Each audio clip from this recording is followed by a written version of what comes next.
네, 안녕하세요.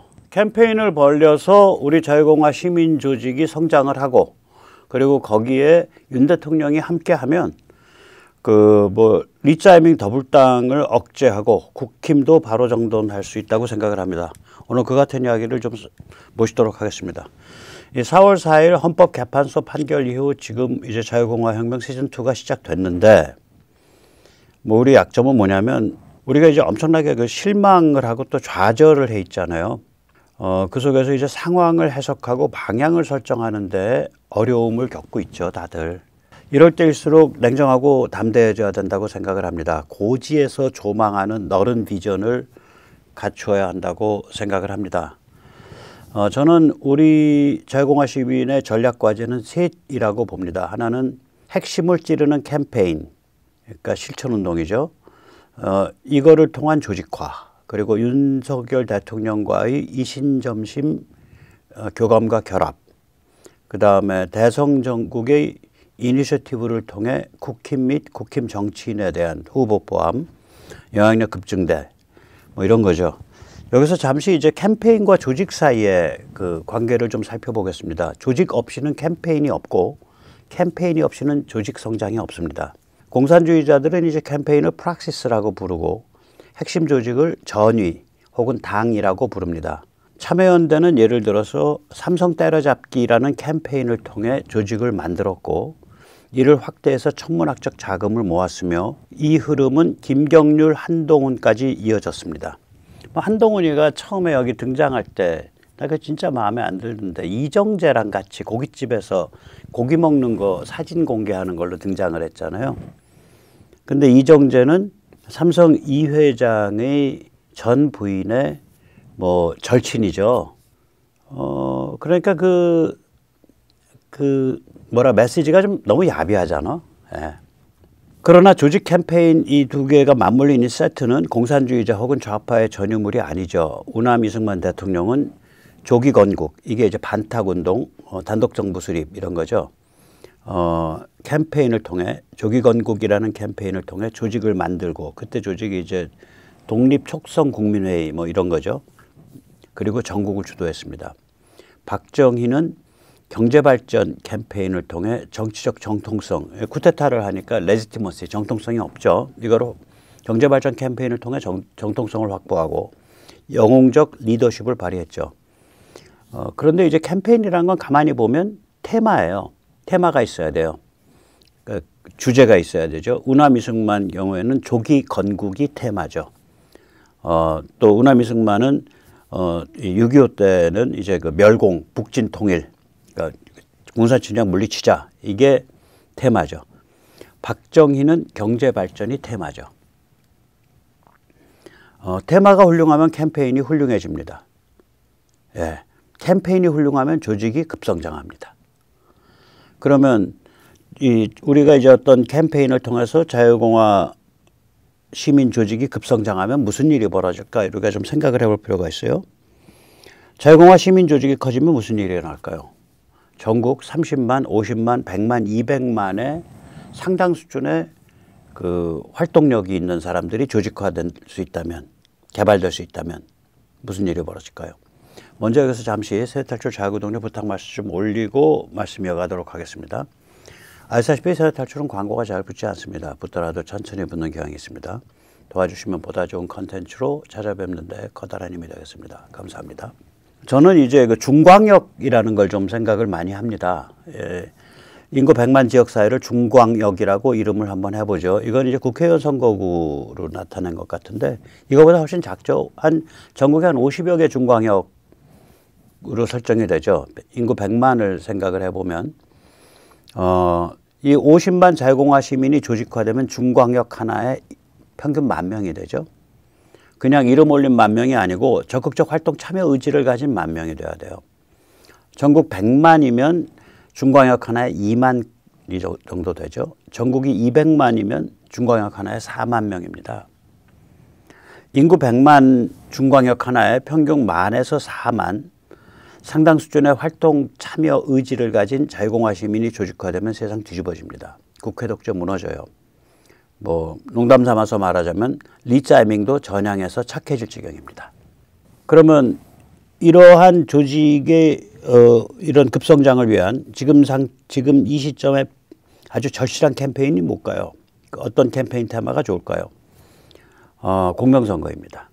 사전투표에 대한 참관 감시 운동일 뿐만이 아니라 사전투표의 취약성, 위험성을 극복하기 위한 운동입니다.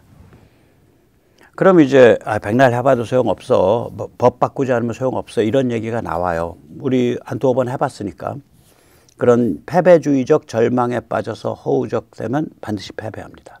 끝까지 이길 때까지 최선을 다해 공명선거 캠페인, 사전투표 정상화 캠페인을 벌여야 합니다. 물론 우리 중 다수는 저 포함해서 사전투표가 아닌 본투표를 할 겁니다. 그러나 그것과 별도로 사전투표에 대한 문제점 계속 제시하고 참관 감시운동 계속 펼쳐야죠. 그리고 지금 이제 한덕수 체제이고 또 미국도 눈을 부릅뜨고 지켜보고 있고 그래서 우리가 이렇게 뭔가를 그 견제구를 계속 넣으면 이 부정의 그 위험성이 좀 줄어들겠죠. 혹은 부정의 폭이 좀 줄어들겠죠. 부정이 있더라도. 예. 막 가는 말로 극단적인 경우에 사전투표에서의 부정선거를 막지 못해도 조직이 남아요. 그 조직은 다음 캠페인 테마 상권분립 대통령제 강화, 제대로 된 제7공화국 헌법 이거를 통해서 더 발전합니다. 저는 이제 전번에도 말씀드렸지만 이 2020년 4.15 이전에 이미 이렇게 소책자를 뭐 5만 권 이런 식으로 뿌려가지고 이 캠페인을 그러니까 이 사전투표의 취약성, 위험성을 알리는 캠페인을 시작을 했었어요. 그것 때문에 제가 선거범죄, 조직선동죄 뭐 이래가지고 흉악한 그 기소를 당해서 무려 2년 동안을 재판을 항소까지 해서 2심에 가서까지 무죄를 받았는데 그 2020년에 전국적으로 한 5천 명 그 참관인단 모았죠. 그거 제대로 되려면 한 8만 명, 10만 명 모아야 됩니다. 전국 단위에서 하려면. 그다음에 그 2022년에는 서울 중심에서 한 3천 명 모았어요. 저 2번을 했고. 아마 그 운동을 하면서 이런 조직성 그리고 시스템 개발하고 서버 개발하고 이런 식으로 해서 그 사람 신청받고 할당하고 뭐 조직 짜고 이런 식으로 그 경험이 축적된 유일한 경우죠. 백모 제가 이끄는 그 공명선거 지원단 이쪽이. 근데 제가 이제 후회가 되는 게 이 공명선거 지원단을 모집을 해서 그것까지 하고 그 다음에 조직이 휴지기로 들어가요. 휴지. 그러면 안 돼요. 그 조직이 처음에 모일 때부터 이것이 선거가 끝나면 다른 걸로 변신한다. 변신 진화한다. 그래서 이건 항시적 조직이다라고 그렇게 모아야 돼요. 제가 그거가 문제였다고 봐요. 치명적인 문제는 부정을 뭐 막지 못했다 뭐 이런 종류가 아니고 이게 조직이 계속 이어지면서 계속 그 진화 발전을 해야 되는데 그걸 못한 거예요. 그래서 요번에는 이제 이 대선이 끝나면 상권 분립 대통령제 강화를 캠페인 테마로 내걸은 제7공화국 운동으로 성장 진화하려고 합니다. 그래서 이걸 이제 그동안 좀 몇 분 뜨리는 분들과 준비를 해와서 이제 CI도 준비가 됐고 지금 공명선거 전국연합입니다. 그리고 이 단체의 영어 명칭은 123 코리아예요. 그래서 이게 예를 들어서 제7공화국 전국연합 그렇게 가면은 저 위가 한글명만 바뀌는 거예요. 그러니까 영어 단체명은 그냥 유지가 돼요. 그런 식으로 이미 가입할 때 회칙에서부터 그렇게 밝히려고 해요.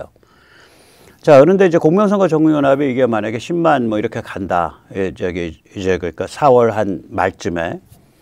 그럼 윤 대통령과의 결합이 이제 더해지게 되죠. 제가 확인한 바로는 윤 대통령은 이미 뭐 그 탄핵 그 심리 때도 밝혔듯이 자유공화 시민의 공명선거 사전투표 참관 감시 캠페인을 열렬히 지지하고 계세요. 그래서 일정한 조건이 충족되면 어떤 형태로든 직접 이름을 올리셔서 더욱더 힘을 실어주실 것이라고 확신합니다. 2020년을 한번 돌이켜보면 그때는 정말 그런 규모로 한 건 저밖에 없어요. 백모 혼자예요. 그 공명선거 지원단 2020년에. 예. 이거 2022년에는 큰살림은 공명선거지원단하고 저기 황교안 총리가 한 부방대인데 그나마 큰살림은 그거조차도 규모가 작아요. 한 3, 4천 뭐 이래요. 그러니까 둘 다 미약한 조직이에요. 이번엔 다릅니다. 이미 전국의 자유공화운동 실세 지도자들이 그동안 이제 대형 집회를 해왔고 이런 분들이 합쳐서 준비를 하고 있고요. 오늘이 이제 수요일이죠. 이번 주에 비공개 발기인 대회가 있습니다. 그리고 이번 주 말에 정보 시스템이 가동되기 시작을 합니다. 왜냐하면 전국 각지에서 가입을 해야 되니까. 그리고 다음 주에 공식 출범식이 있습니다. 그래서 목표가 그러니까 5월 말 기준 그 선거에 그러니까 들어가기 직전, 투표에 들어가기 직전 기준에 최소 50만 명의 적극적 활동, 참여 의지가 있는 자유공화 시민을 조직하는 것이 목표죠. 그러면은 그 중광역, 인구 100만 중광역 규모로 해서 평균 한 중광역에 10,000명 정도. 이번엔 단순히 투표 현장의 참관 감시 운동이 아닙니다. 정부, 국힘, 현장 세 차원에서 일어납니다. 정부, 국힘 또 대통령 후보를 향해서는 사전투표소 지정 예약제를 할 것을 요구하기 시작을 합니다. 바로 이제 다음 주부터 바로 요구할 거예요. 아니 백신도 병원을 지정 예약해서 맞았잖아요. 근데 투표를 아무 데서나 불쑥 내지르냐. 국민주권이 개똥이냐. 예. 그 다음에 국힘을 향해서는 경선에서 중앙선관위 시스템 사용하지 말아라. 그 다음에 선관위원을 제대로 뽑고 교육해서 운영해라. 그 다음에 투개표 참관인을 제대로 뽑고 교육해서 운영해라. 예를 들어서 국힘의 정당 추천 선관위원이요. 읍면동이 한 3, 4천 명 될걸요, 전국에? 행정동 기준이니까. 그 다음에 시군구가 한 4, 50명 되죠. 그 다음에 광역이 17명이죠. 전국이 한 명이죠. 이 읍면동 선관위원만 해도 중앙부처 과장급 예우인가 받아요. 그러니까 읍면동 선관위원만 돼도 지방선관위 사무실을 무시로 들락날락하면서 그러니까 참관 감시를 할 수 있어요. 그냥 의자 거기다 놓고서 꾸벅꾸벅 졸 수도 있고 그래요. 그 다음에 투개표 참관인, 예, 이게 제대로 뽑고 교육을 해야죠. 예. 그다음에 우리 또 이제 회원들은 투개표 현장에서 투개표 참관을 할 뿐만 아니라 이제 그건 정당에 신청을 해야죠. 같이 협력을 하기로 하고 온라인 집회 가두 활동으로 선행을 해야죠. 이거가 정당 신청을 그러니까 중앙당과 뭐 광역, 서울시당, 경기도당에 신청을 할 뿐만이 아니라 이 조직이 직접 그 국회의원 혹은 당원협의회장을 찾아가야 돼요. 이게 국회의원과 당원협의회장더러 충원하라고 시키더라고. 룰이 그래요. 그러니까 중앙에서 일괄적으로 충원해서 위로 뿌려주지를 못하더라고요. 그러니까 조직이 만들어지기 시작을 하면 바로 당원협의회장과 그걸 찾아가야 되고요. 마찬가지로 읍면동 선관위원도 당원협의회장, 국회의원이 우리 쪽 김발동 씨를 예를 들어서 이철수 씨로 바꾸겠습니다 하면은 그냥 쉽게 바뀌어. 근데 도당이나 중앙당에서 그러니까 광역당이나 중앙당에서 위에서부터 찍어 눌러 가지고 바꾸라고 지시를 못하는 체제더라고요. 이게 국힘이라는 체제가 정치 자영업자 네트워크가 되나 가지고 위에서 찍어 누르지를 못해요. 그래서 조직을 빨리빨리 만들고 이걸 찾아다녀야 돼.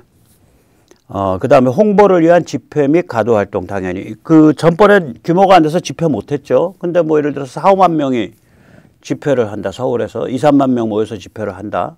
그리고 각 광역에서 한 5천 명, 10,000명씩 모여서 집회를 한다. 그러면 이거 살벌한 거죠. 예, 그렇습니다.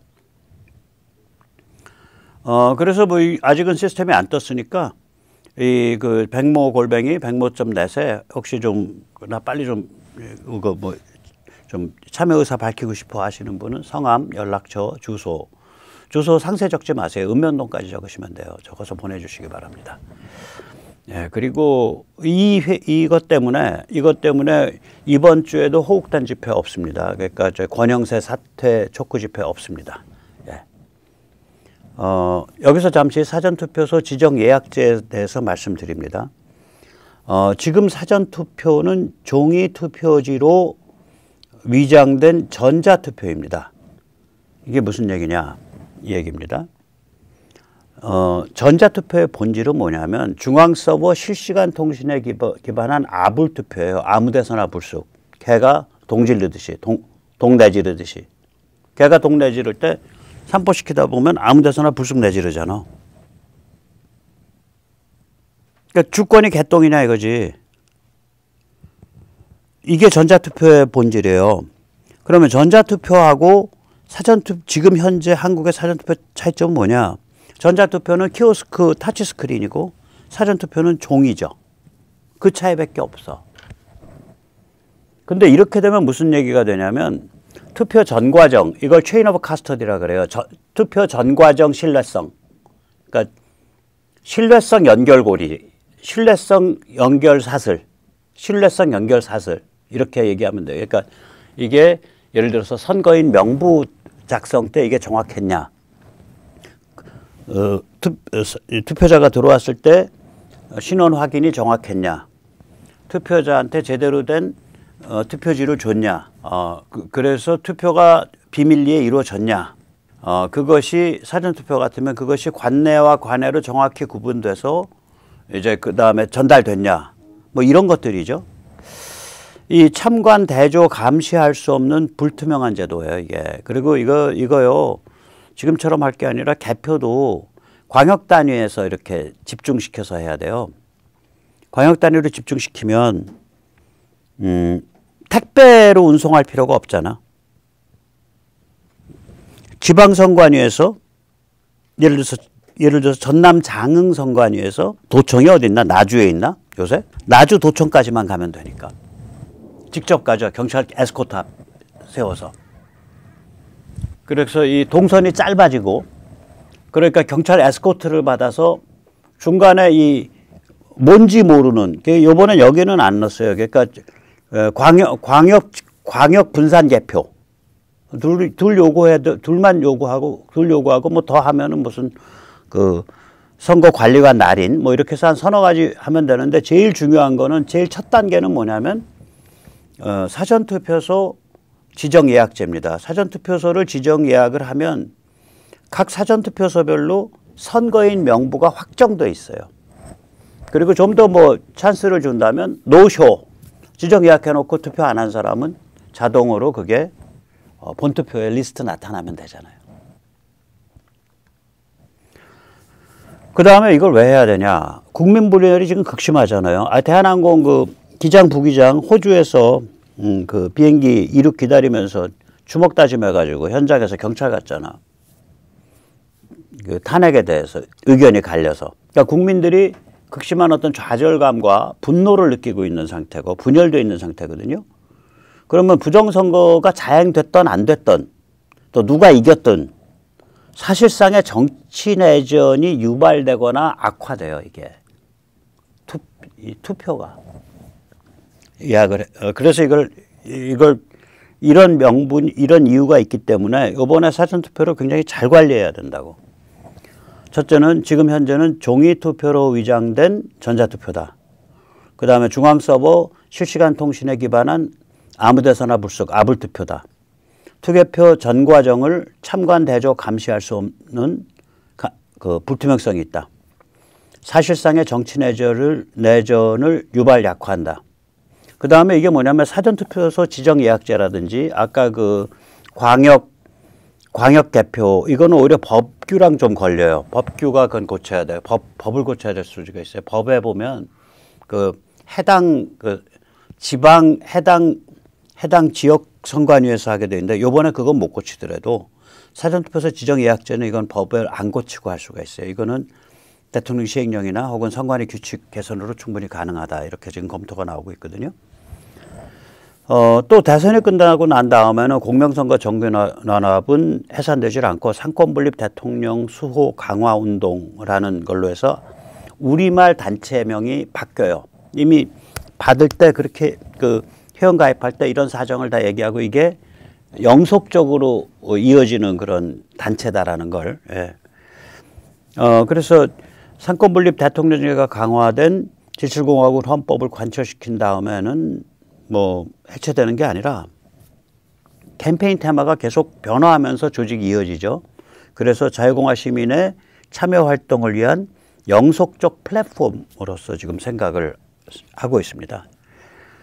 여기서 잠시 상권분립 대통령제가 왜 중요한지 말씀드리겠습니다. 한미동맹, 경제발전, 절차적 민주주의, 선진국 진입 이거 전부 삼권분립 대통령제 아래서 이루어졌어요. 그러면 이원집정부제 혹은 의원내각제 혹은 우리 재헌헌법 같이 기형적 국회 중심제 왜냐하면 대통령제인 것 같이 보이는데 대통령을 국회가 뽑아요. 재헌헌법이.